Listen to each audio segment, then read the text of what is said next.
अस्सलाम वालेकुम my YouTube family. उम्मीद है आप सब लोग ठीक होंगे। 5 दिसंबर 1945 दोपहर 2:10 पर 5 US navy torpedo bombers Florida से टेक ऑफ करते हैं एक रूटीन 3 घंटे की ट्रेनिंग मिशन के लिए। फ़्लाइट में 14 क्रू मेंबर्स मौजूद होते हैं और एक एक्सपीरियंस लीडर भी मौजूद होता है और इस उड़ान को फ़्लाइट 19 कहा जाता है।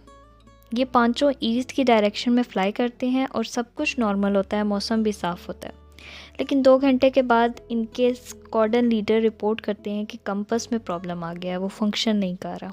बैकअप कंपस भी मेल फंक्शन हो जाता है और बाकी प्लेन्स के पायलट्स के इंस्ट्रूमेंट भी मेल फंक्शन हो जाते हैं। कंपस के ख़राब होने के बाद एक कंफ्यूजिंग सा रेडियो ट्रांसमिशन आता है जिसमें squadron leader Charles Carroll Taylor कहते हैं, Both my compasses are out and I'm trying to find Fort Lauderdale, Florida. I'm over land but it is broken. I'm sure I'm in the Keys but I don't know how far down and I don't know how to get the Fort Lauderdale.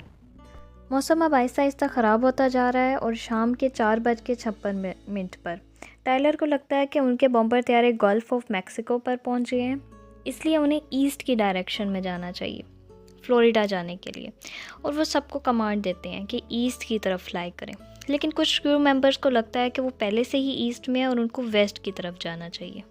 शाम के 7:04 पर Tyler की तरफ से आखिरी radio transmission आता है जिसमें टायलर कहते हैं कि All planes close up tight. We will have to ditches unless landfall. When the first plane drops below 10 balloons, we all go down together.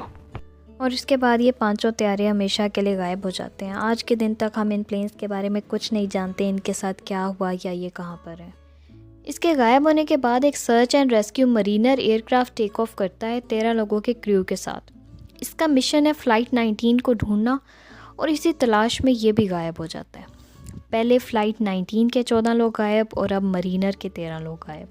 इसके बाद कई दिनों तक air and sea search operation बुलवाया जाता है इन दोनों फ़्लाइट्स को ढूंढने के लिए, लेकिन कोई भी एविडेंस नहीं मिलता। और इंटरेस्टिंग चीज़ ये है कि जहाँ पर ये दोनों वाक़यात हुए उस जगह को आज बरमूदा ट्रायंगल के नाम से जाना जाता है। Over the past 50 years, 3,000 ships and 100 planes have gone missing in a mysterious stretch of water in the Atlantic Ocean. Ships have gone missing, planes have gone missing. Known as the Devil's Triangle. A source of intrigue, legend, and fear. This is the Bermuda Triangle. Bermuda triangle बताया जाता है समुंदर का एक बहुत ही mysterious हिस्सा। Ancient time में इसको कई नामों से पुकारा गया, जैसे graveyard of the Atlantic, devil's triangle and the sea of the doom. ये एरिया अमेरिका में फ्लोरिडा से प्यूर्टो रिको तक और प्यूर्टो रिको से बरमूदा तक ये एक ट्रायंगल नुमा एरिया है जो 5 लाख स्क्वायर माइल्स तक फैला हुआ है।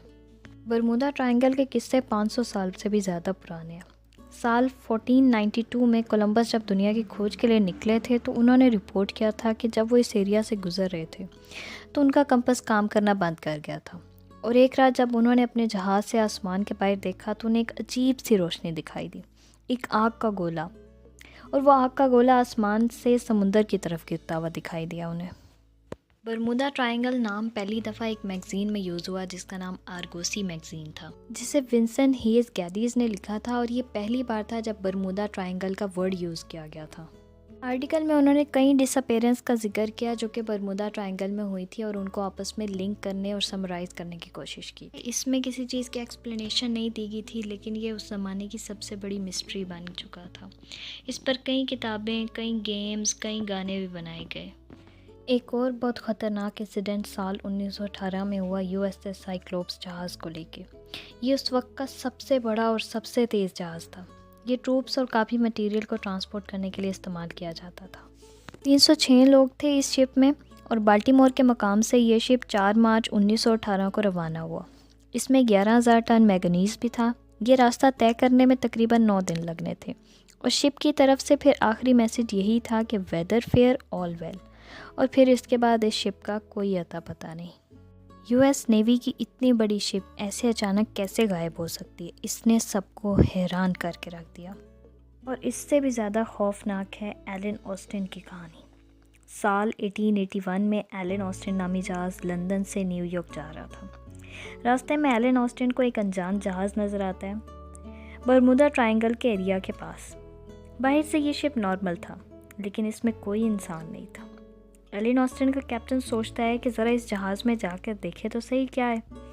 पहले तो 2 दिन तक उन्होंने इंतज़ार किया कि कोई उनकी तरफ से रिस्पॉन्स आए, लेकिन जब उन्हें रिस्पॉन्स नहीं मिला तो 2 दिन बाद वो उस जहाज़ पर गए और उस जहाज़ में बहुत सामान था और सब चीज़ें अपनी जगह पर मौजूद थीं। और फिर कैप्टन ने यह फ़ैसला लिया कि कुछ क्रू मेंबर्स को इस शिप पर भेज देते हैं और दोनों जहाज़ों को एक साथ ही लेकर चलते हैं। 2 दिन तक दोनों जहाज़ आगे बढ़ते रहे, लेकिन फिर एक तूफ़ान आ जाता है और वो जहाज़ अलग हो जाता है और अचानक से गायब भी हो जाता है। तूफ़ान ख़त्म होने के बाद एलन ऑस्टिन का कैप्टन उस जहाज़ को ढूंढने की कोशिश करता है और उसको दूर वो जहाज़ नज़र आता है। जब वो उस जहाज़ के करीब जाते हैं तो उसमें कोई इंसान नहीं होता, उनके क्रू मेंबर्स भी गायब होते हैं।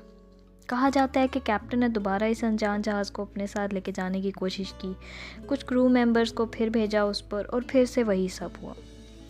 एलन ऑस्टिन का जहाज़ जब वापस आया तो इसके ऑनर ने घबरा कर इस जहाज़ को एक जर्मन कंपनी को बेच दिया और उस जर्मन कंपनी ने फिर इसका नाम मेटा रख दिया। है ना ये कितनी दिलचस्प और लेजेंडरी कहानी, लेकिन अफसोस मोस्ट प्रोबेबली ये सिर्फ एक कहानी है, क्योंकि इसको ठीक से वेरीफाई करना पॉसिबल नहीं है।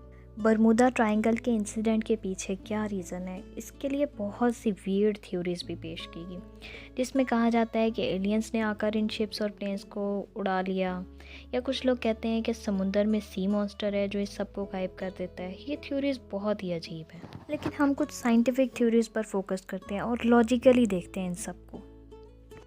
एक एक्सप्लेनेशन दी जाती है मैग्नेटिज्म से रिलेटेड।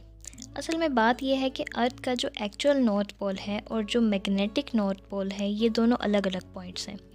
तो जब हम कंपास से नॉर्थ की तरफ देखते हैं तो वो मैग्नेटिक नॉर्थ पोल की तरफ पॉइंट करता है। एक्चुअल नॉर्थ पोल थोड़ा सा अलग है, उसको ज्योग्राफिक नॉर्थ पोल भी कहते हैं। लेकिन अर्थ पर कुछ ऐसे एरियाज़ है जहाँ पर कंपास का इस्तेमाल करेंगे तो आपको मैग्नेटिक नॉर्थ पोल और geographic north pole exact same जगह पर मिलेंगे, और ऐसी जगह को कहा जाता है इगोनिक लाइंस। और पिछले 200-300 सालों से ये लाइन सेम ही है, और सेम होने की वजह से ये कन्फ्यूजन पैदा करती हैं।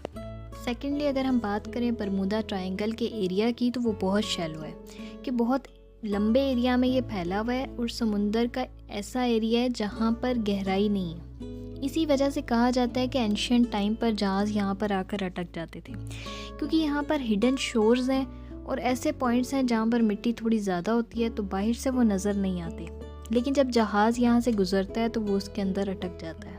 नंबर 3, इस एरिया में हरिकेन सबसे ज़्यादा आते हैं। अगर हम एक एस्टिमेट देखें कि किन कंट्रीज़ में हरिकेन सबसे ज़्यादा आते हैं तो टॉप पर चाइना, देन यूएसए और फिर क्यूबा।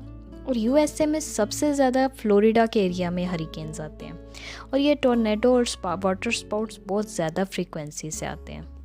Number 4, methane hydrates. कुछ ऐसे एरियाज़ हैं समुद्र में जहाँ पर मीथेन हाइड्रेट्स की कंसंट्रेशन बहुत ज़्यादा है। ऑस्ट्रेलिया में साइंटिस्ट ने कुछ लैब एक्सपेरिमेंट किए और देखा कि जब मीथेन के बबल्स एक कंसंट्रेशन से ज़्यादा हो जाते हैं पानी में, तो पानी की डेंसिटी कम हो जाती है और एक जहाज़ की बोएंसी मेंटेन नहीं हो पाती और जहाज़ डूब जाता है। यह हाइपोथेसाइज किया गया है कि जब मीथेन इरप्शन होती है पानी में मड वोल्केनोज़ के अंदर, तो मड वोल्केनोज़ फटने से मीथेन रिलीज़ होती है और अचानक से शिप के डूबने के चांसेस और बढ़ जाते हैं। नेक्स्ट पॉइंट हमारी ह्यूमन साइकोलॉजी से रिलेटेड है, बैडर-मैनहोफ इफेक्ट, जिसको फ्रीक्वेंसी इल्यूजन भी कहा जाता है। इसमें यह होता है कि जब हम चीज़ों को ज़्यादा नोटिस करते हैं तो हमें वो चीज़ें हमारे आसपास दिखाई देने लगती हैं, और यही बात बरमूदा ट्रायंगल के बारे में कही जाती है कि ये बात सच ज़रूर है कि कुछ बड़े बड़े जहाज़ बरमूदा ट्रायंगल में गायब हुए हैं, लेकिन दुनिया भर में बहुत से ऐसी एरियाज़ और समुद्रों में ऐसी जगहें हैं जहाँ पर जहाज़ और प्लेन्स गायब हुए हैं, जिसमें एक ड्रैगन्स ट्रायंगल भी है। अब जो मलेशियन एयरलाइन का जहाज़ गायब हुआ वो बरमूदा ट्रायंगल में तो गायब नहीं हुआ।